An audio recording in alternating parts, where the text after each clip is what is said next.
Musuh Injil itu ada dua. Yang pertama adalah legalisme. Mereka menekankan bahwa Tuhan itu kudus. Mereka takut akan message bahwa kalau anugerah itu melimpah, nanti kan orang itu jadi liar. Nanti orang itu bisa menyalahgunakan anugerah. Jadi apa yang mereka lakukan? Mereka berusaha untuk supaya orang-orang yang masih hidup di dalam dosa, orang-orang tersebut berubah. Tetapi mereka tidak ngomong Injil, tetapi mereka pakai apa? Peraturan. Jadi mereka bilang gini, kamu gak mau kan dihukum? Kamu gak mau kan hidup bawa kutuk?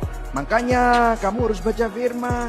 Makanya kamu harus ke gereja. Ada orang yang kurang respon kalau dikasih ketakutan. Oh, berarti harus dikasih iming-iming. Kamu mau gak hidupmu diberkati? Kamu mau gak hidupmu berkelimpahan? Kamu mau gak hidupmu penuh dengan mujizat? Mau ya?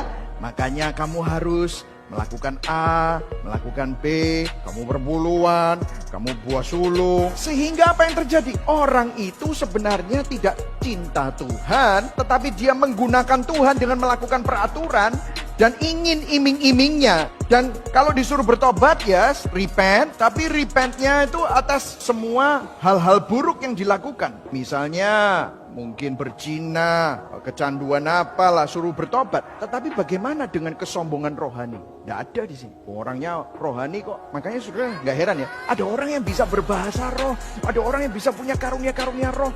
Tapi laganya ini bukan Injil. Meskipun ini ada di gereja, orang yang capek di sini, mereka ke spektrum satunya, liberalisme. Mereka selalu bilang apa? Tuhan itu love, kasih. Tuhan kan sudah mati di salib. Tuhan kan sudah memberikan kamu kasih karunia. Tuhan kamu sudah menerima kamu apa adanya. Kenapa? Gak usah berubah. Tuhan pasti ngerti. Pernah ketemu sama yang ini? Licentious. Gak apa-apa. Kamu tinggal minta ampun. No repentance. Gak usah bertobat. Ini dua ekstrim yang ada di mana-mana. Saudara bisa melihat ini, terutama untuk generasi milenial, generasi Z, yang sudah mulai capek dengan kemunafikan para hamba Tuhan dan gereja dan agama.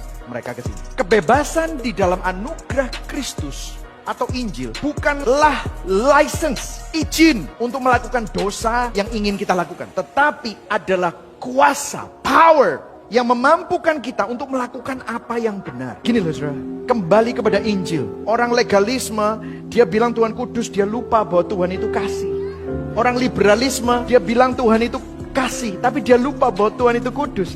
Injil berkata Tuhan itu kudus dan kasih pada saat yang sama. Gimana ini bisa ketemu? Ini kan gak gatuk saudara. Bagaimana dia mengasihi orang berdosa? Orang berdosa hangus sama kekudusannya. Disinilah Tuhan, karena begitu besar kasih Allah akan dunia ini, sehingga yang mati buat saudara dan saya adalah Kristus.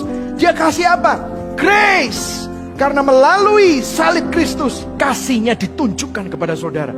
Tetapi kekudusannya dia tidak kompromi. Keadilannya dia tetap tegakkan. Yang dihukum adalah pribadi kedua, dirinya sendiri. Dan anugerah yang sama itu gak jauh saudara.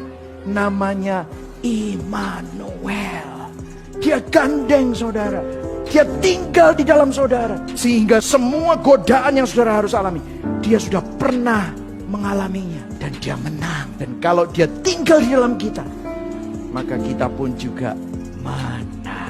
Hari ini ingatlah, Tuhan ingin memberikan engkau kuasa untuk menang atas dosa. Amin saudara.